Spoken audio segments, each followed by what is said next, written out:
Black money जब तक Indian economy में है, रियल एस्टेट का मार्केट कभी क्रैश हो ही नहीं सकता है। यह है एक पावरफुल आर्गुमेंट मेरे हर उस वीडियो के जवाब में जहां मैंने रियल एस्टेट में प्राइस क्रैश की बात की है। लोग पूछ रहे हैं कि जो बिजनेस ब्लैक मनी एक पैरेलल इकोनॉमी पर चल रहा है, वो फॉर्मल इकोनॉमी में स्लोडाउन से कैसे क्रैश हो सकता है। पिछले कुछ दिनों में मैं जितने भी फोरम पे गया हूं, यह सवाल मुझसे हर जगह पूछा गया है कि रियल एस्टेट आज की तारीख में formal economy, loan economy, home loan EMI के भरोसे कहां चल रहा है।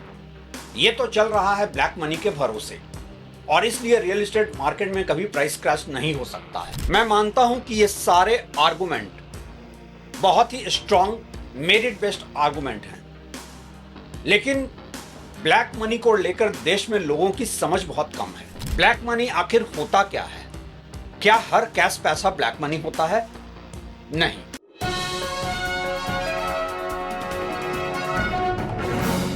नमस्कार, आप देख रहे हैं track to reality with Ravi Sinha. क्या इंडिया का रियल एस्टेट सिर्फ इस वजह से सरवाइव कर जाएगा कि यहां पे इकोनॉमी में ब्लैक मनी बहुत है? लोगों के आर्गुमेंट यही हैं, और ये आज से नहीं। मुझे याद है कि जब लेट प्रणब मुखर्जी देश के फाइनेंस मिनिस्टर थे, तो उन्होंने भी कहा था कि real estate black money park करने का सबसे बड़ा अड्डा बन चुका है। और ये एक ऐसी सच्चाई है जिस पर बहुत बार, बहुत पहले भी बात हो चुकी है। मैं उस आर्गुमेंट पे दोबारा क्यों बात कर रहा हूं, उसकी सबसे बड़ी वजह यह है कि मैं ब्लैक इकोनॉमी कैसे फंक्शन करता है, कैसे रियल एस्टेट को सरवाइव करता है, इस पे एक लंबा सीरीज करने जा रहा हूं।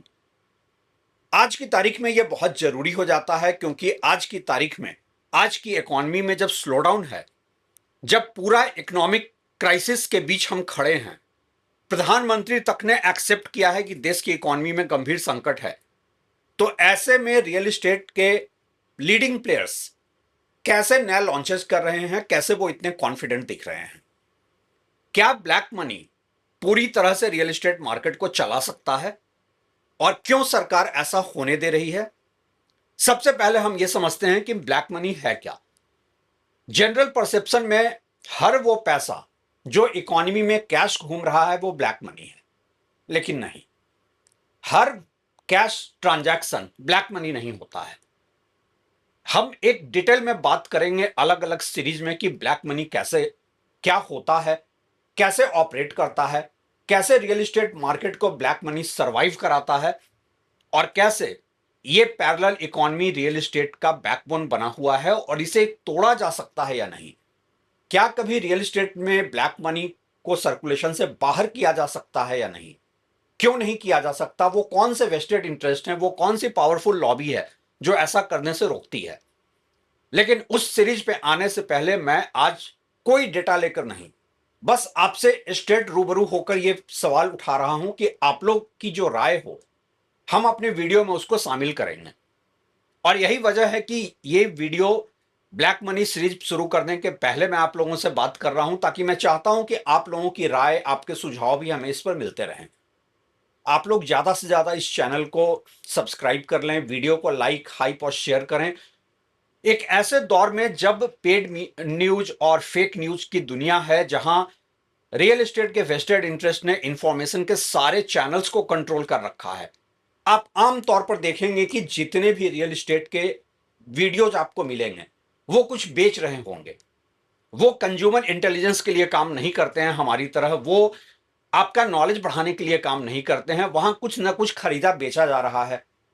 कोई अपने को रियल एस्टेट का गुरु बताता है, कोई अपने को रियल एस्टेट का कोच बताता है, कोई अपने को रियल एस्टेट का इन्फ्लुएंसर बताता है, लेकिन हम इसमें से कुछ भी नहीं है।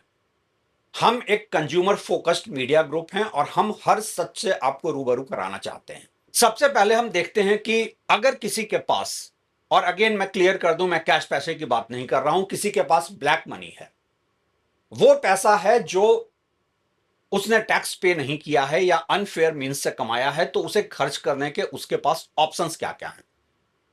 पहला ऑप्शन तो यह है कि आप कैश पैसा घर में कहीं पर तिजोरी में, कहीं पर गद्दे के नीचे रख लें। और ऐसा नहीं है कि इस देश में हो नहीं रहा है, लेकिन उसकी एक लिमिट फिर हो जाती है। आप कितना पैसा कैश अपने पास रखेंगे? शायद यही वजह है, मैं जो बात कहने जा रहा हूं, जो लोग बिजनेस को समझते हैं, जो लोग इंडिया के अलग अलग बिजनेस कम्युनिटीज को क्लोजली देखते हैं, वो समझ पाएंगे।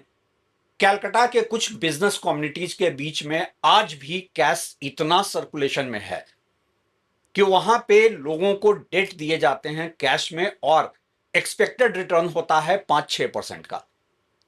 आप सोचेंगे ऐसा कैसे हो सकता है? बैंक के लेंडिंग से इतना कम का रिटर्न, इन्फ्लेशन से भी कम का रिटर्न। हाँ, लेकिन वो सिर्फ इसलिए हो रहा है कि जिन लोगों के पास वो पैसा है वो अनऑडिटेड है, वो बैंकेबल ट्रांजैक्शन नहीं हो सकता है। तो 6% के इंटरेस्ट पे मामला कैलकाटा में चल रहा हो या कहीं गुजरात में चल रहा हो, लेकिन दिल्ली एनसीआर के बिल्डर्स भी वहां से जाकर पैसा उठाते हैं। ये एक ऐसी रियलिटी है जिसमें मैं नाम लेकर कुछ नहीं बोल सकता हूं, क्योंकि मेरे पास फिर उसके एविडेंसेस नहीं हैं। मैं इंडस्ट्री में लोगों से मिलता हूं, मुझे इंडस्ट्री की इनसाइड स्टोरी तो पता होती है, लेकिन एविडेंस नहीं है तो मैं उस पर आगे बात नहीं कर सकता हूं। लेकिन पहला ऑप्शन है ब्लैक मनी का, कि आप अपने पास कैश रखें। दूसरा ऑप्शन है गोल्ड खरीद लें। अब आप कहेंगे गोल्ड में एक लिमिट से ऊपर में तो आपका पैन कार्ड, आधार कार्ड सब चाहिए 2 लाख से ऊपर का ट्रांजैक्शन पे। तो यहां भी खेल बहुत दूसरे तरीके से होता है। कुछ लोग जो लिमिट है 2 लाख की, उससे कम के ट्रांचेज में जाकर गोल्ड खरीदते हैं, और ज्वेलर्स भी जानते हैं। लेकिन ज्वेलर्स का भी यह है कि ज्वेलर्स को भी वो बिजनेस शूट करता है। कैश ट्रांजैक्शन में क्या होता है कि ज्वेलर भी अपनी प्रॉफिट छुपा पाते हैं, जो ब्लैक मनी से खरीद रहा है उसका भी फायदा है। तो ये 2 ऑप्शन हैं जो कि कन्वीनियंट है। लेकिन अगर आपके पास ब्लैक मनी बहुत ज्यादा है तो फिर आप क्या करेंगे? फिर तो आपके पास सिर्फ और सिर्फ एक ऑप्शन बचता है, वो है प्रॉपर्टी। और प्रॉपर्टी क्यों है? क्योंकि प्रॉपर्टी में कैश एडजस्ट करना, प्रॉपर्टी में गवर्नमेंट के सर्किल रेट और मार्केट प्राइस के बीच का गैप कहीं कहीं पर 100% तक है। सपोज आपने 5 करोड़ की एक प्रॉपर्टी खरीदी जिसकी की market value as per government guideline 2 crore 2.5 crore है, तो आपका उतना यहां एडजस्ट होता है। यही वजह है कि आप देखेंगे कि प्रॉपर्टी में जब लॉन्चेज होते हैं, और ऐसे ऐसे मार्केट में लॉन्चेज होते हैं जहां अगले 5 साल 10 साल तक रिहाइश बहुत मुश्किल है। फॉर एग्जाम्पल मुंबई 3 हो गया, या एनसीआर में जेवर एयरपोर्ट का इलाका हो गया।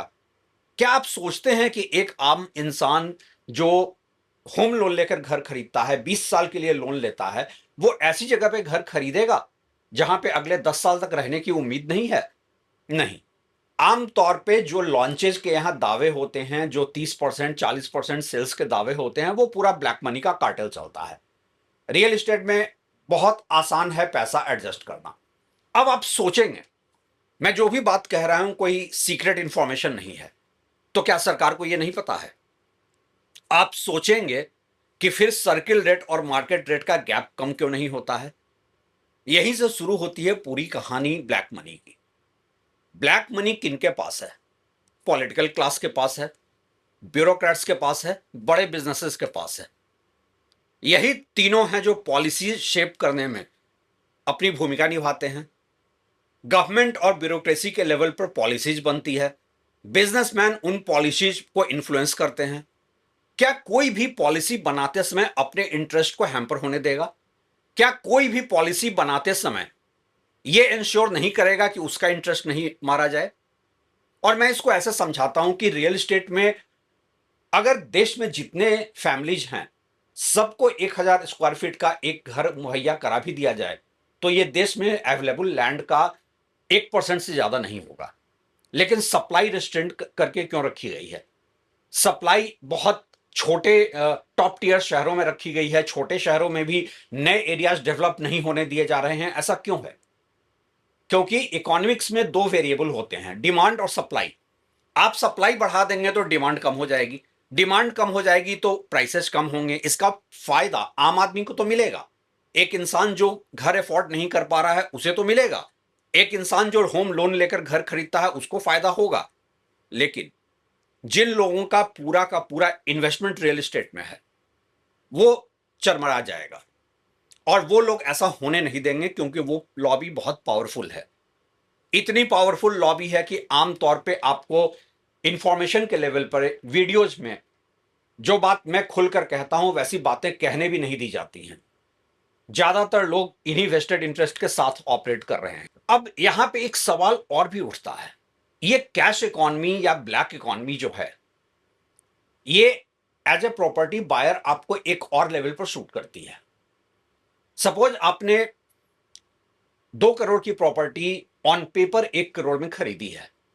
अब जरा सोच के देखिए, गवर्नमेंट का टैक्सेशन भी यहां पर आ जाता है, तो आपको 5% का जीएसटी, 7% का स्टैंप ड्यूटी, 12% का आपका जो एडिशनल चार्ज है वो आपके उसी 1 करोड़ के वैल्यू पर मिलेगा जिस वैल्यू पे आपने खरीदा है। जो ब्लैक मनी आपने एडजस्ट किया है उस पर ना स्टैंप ड्यूटी लगता है ना जीएसटी लगता है। तो सपोज 2 करोड़ की प्रॉपर्टी में आपने 1 करोड़ ब्लैक मनी इन्वेस्ट किया है, तो बाकी 1 करोड़ पे 7%, 5%, मतलब 12 लाख रुपए। यही अगर आपने व्हाइट मनी से खरीदा होता तो आपको 24 लाख लगते। ये सब वो रियलिटी हैं जो मुझे लगता है पॉलिसी लेवल पर जानबूझ कर रखी गई हैं ताकि ब्लैक मनी एडजस्ट होता रहे रियल एस्टेट में। रियल एस्टेट में रिफॉर्म करना सारे ही वेस्टेड इंटरेस्ट को हर्ट करना देता है, इसीलिए आज तक रियल एस्टेट में कोई भी कॉम्प्रिहेंसिव रिफॉर्म कभी नहीं हुआ है, खासकर प्राइसिंग के लेवल पे। सवाल ये उठता है, क्या ये सब चीजें बदलने जा रही हैं? क्या रियल एस्टेट में ब्लैक मनी इंडिया में कभी खत्म होगा? अनफॉर्चुनेटली मुझे रियल एस्टेट में ब्लैक मनी का कार्टेल खत्म होता नहीं दिखता है, क्योंकि जो लोग पॉलिसी बनाते हैं, जो लोग पॉलिसी को इंप्लीमेंट करते हैं और जो लोग पॉलिसी को इन्फ्लुएंस करते हैं, तीनों का वेस्टेड इंटरेस्ट इसी बात में है कि रियल एस्टेट में ब्लैक मनी का खेल चलता रहे। हम इस पे एक पूरी डिटेल सीरीज करेंगे कि ब्लैक मनी क्या होता है, क्या कैश पैसा ब्लैक मनी होता है, कैसे ब्लैक मनी रियल एस्टेट में एंटर करता है, कैसे पूरा का पूरा ये खेल चलता है। आप लोग चाहें तो इस पर अपनी राय दें, हम उसे अपने वीडियो में जरूर शामिल करेंगे। अभी के लिए शुक्रिया।